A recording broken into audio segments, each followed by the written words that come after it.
Welcome to the Easy Tech channel, and of course, if you didn't know already, and I posted a video a couple of weeks back, if you're on the iPhone, you should probably have had that warning yet, and usually the upgrades go quite fast.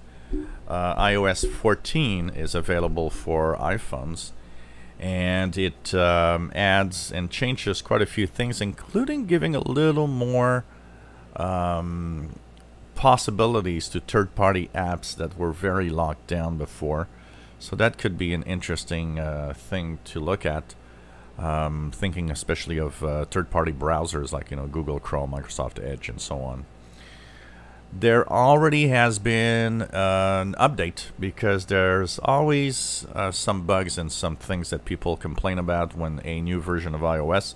Some people wait for the update because they know that it can mess up or it can do things that are not pleasant.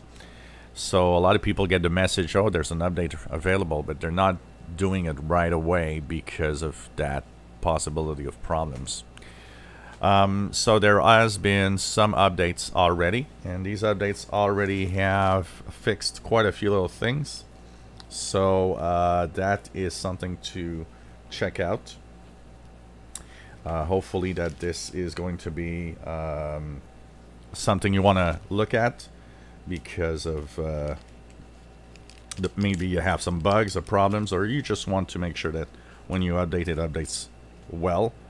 So check it out, and hope that you enjoy the latest version, and take the time to go around the system. And we're going to have a few videos here trying to show you a few little things that might be of interest for iOS 14 users out there on their iPhones, and hope that you enjoy this new version. If you enjoy videos, please subscribe, give us thumbs up. Thank you for watching.